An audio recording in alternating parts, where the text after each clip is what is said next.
Hey guys, Hot Rod Reverend here, and you can see I've got it on the bench. It's a 3 Deuce intake. It has been a little bit since I put out a video. I apologize for that. We missed Tooltip Tuesday last week. I wanted to put out some more stuff about the Y block build. A lot of things going on. I've been sick several days. It's not been good. I have been able to get out Wednesdays in the Word. There's another drop coming next week. Looking forward to that. Let's look at the 55 Ford here and the Holley 4000. I've been running this thing for a few weeks, driving to the office back and forth. It's been working great. You're probably wondering, what in the world? Why would you swap out a good carburetor and air cleaner that you just worked on? Let's see, we had to modify the linkage just a little bit back there. And I'll pop the air cleaner off here in just a second, but you're probably wondering, why in the world would you do this? You had that Summit carb on there, then you got this going on. I do like to tinker, that's true. But I've also just really enjoy working on some different intakes and carburetor setups, and just to show you guys how to get this all done. Back at a prior video to see the electric choke upgrade that I made to this. Simple to do, just make sure it's wound the correct way. This carburetor has been working extremely well, not a problem. But I enjoy tinkering. So next up is to get a 3 Deuce intake on the vehicle. 3 carbs disassembled all together, linkage, everything ready to go. Now I have to admit, a lot of this, with putting these videos on YouTube and working through all this, I get a lot of enjoyment out of disassembly, rebuild, improvements, maybe some 50s parts, 50s tech, and putting it on the car, trying to see what kind of performance I can get out of it, or what kind of response. Can I tune 3 carburetors? Can we get this done? This will probably be a little bit of a challenge, I'll have to admit. Let me walk you through some of the setup here. First of all, I had to find an intake. Now this is from a buddy of mine up in PA. This is the Offenhauser intake. This is probably the worst flowing intake ever made for a Ford Y block. It is pretty bad. And if you look on the EatonBalancing.com website, Ted, my buddy, will kind of go through it. He's tested all the 3 Deuces, all 3 Deuce intakes that have ever been available. Put them on a mule engine, run them through a dyno, see what kind of numbers you get. And this is pretty rough, and I'll show you why here in just a second. The major issue with these things is you could tell the rear carburetor basically just runs right up against the floor. And there's very little room to get into the intake runners. You can see how open that one is. That one's not too bad. It could be better. But the Edelbrocks and the Fittens, Edmunds et al. Were so much better than the Offenhauser in flow. A lot of this had to do with the original castings. Original sand casting. I think what was explained to me was that there was a ledge left and the sand, and anyway, I can't remember the whole 9 yards of it all. Somebody probably drop a comment below here and let us know what you know. But these things do not flow well. All the same, we want to get this together. All that being said, all I'm trying to do is get 3 carburetors together, working with progressive linkage on a Y block. I know I'm not going to get the best horsepower torque numbers out of this intake. I get that. It's not going to stay on the car anyway. Maybe later on, if somebody wants to get a hold of the carburetors because they'll be matched and ready to go, you can put them on the Edelbrock 573 or something else, get what you need out of it, but I certainly get it. This intake here has also been modified, and on the passenger side, someone has drilled a hole here for vacuum port. I don't know why they needed 2 vacuum ports, but it was the way it was. That's the way my buddy got it. The way my buddy got it as well was that somebody had put 3/8 instead of 5/16, 3/8 size studs on, just to mount the carb. So that's not good. It's supposed to be 5/16. I am not going to modify all the bases of my carbs to match and fit that. I'm just not going to do it. I'll leave them 5/16.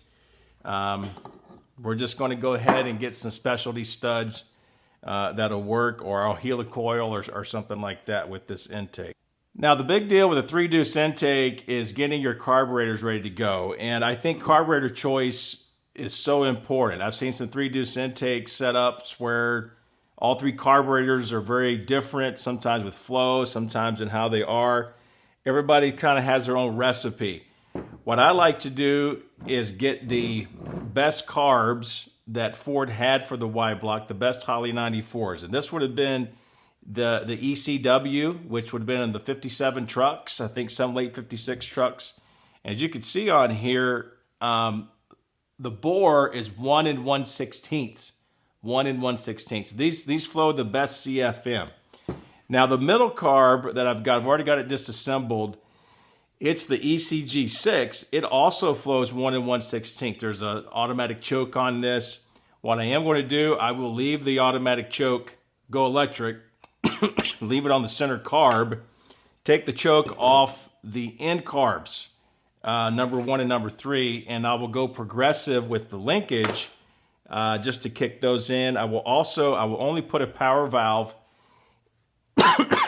I will only put a power valve in the middle carb. I will not put power valves. I'll just put a plug in the end carbs. I will also take the idle mixture screws on the end carbs and seat them fully so that they're not operational, and that when you idle, you're really only working off of that center carburetor. And let's see here, what else? Oh yes, this is very important here. The ECG6 and the ECWs had the annular venturis. These are really good. These are the best that Ford made for the Holley 94s that came on the Y blocks, and I think it's the best. Now, I listen, I know I don't have the best intake, but we're going to do our best to get the best carburetors on there, and I get it. It's going to be a little bit of a funnel idea, a little bit of a choke point for the carburetors coming into the intake, granted, but maybe I'll find a different intake I can put on the Y block and we'll go from there. Another thing being very important to mention is that I am going to be making a modification to the base of the center carburetor. This is actually the ECG6. This is the carb hat here, the air horn. And what I'll do is I will make the same modification I made a few months ago to this one that kind of updates the vacuum signal to take it from this port here to where the spark control valve would have been located. And that's to make sure that this carburetor will play nice with a modern distributor that has both vacuum and mechanical advance. Originally, these Holley 94s were matched to their distributor because of vacuum advance only. Those Load-O-Matics did not have mechanical advance. I will put that modification video in the description below so that you can see how I got around to this and what's involved, why it's needful. And we'll go ahead and do that modification here. There'll be some things I'll leave out. I will only build maybe one of these very quickly. I know there's a lot of Holley 94 videos on the internet, so it's not a huge deal. But we are going to be transferring from this V-shaped air horn lip that's for the trucks, and we'll be putting one like this that's for the passenger cars. It makes it a whole lot easier to find your little small air cleaners to go on there. So, well guys, that's it for the update today. Thank you for tuning in. We're going to have a whole lot more on the 3-deuce build. We're also going to be going back to Tim McMaster, the Y-Block guy, and hopefully update you very quickly on the Y-Block build series that we put together. We're so excited about this. I've got to get my heads back up there to Tim, have him take a look at him, and we're going to look at some other engines that he's got in the queue that are getting ready to be run in. Do want to encourage you to visit hotrodreverend.com and click on 2 different pages, either biography or remember. You'll really get a good understanding of what makes me tick. I know in this day and age, it's very controversial to be so focused and to be somebody who in the classic car, hot rod industry, DIY automotive industry, to present Jesus Christ and to really trumpet that message. But guys, I make no apologies for that. I hope you understand. I love God. I love you. Love other people. And if I truly believe what I preach and what I teach, then you have to know that every opportunity that I get, I'm going to be encouraging people to have a relationship with the Lord Jesus Christ. I believe that Jesus Christ came to this earth. He lived a perfect life as God. He was crucified on the cross. He gave of himself for our sin, for our wrongdoing.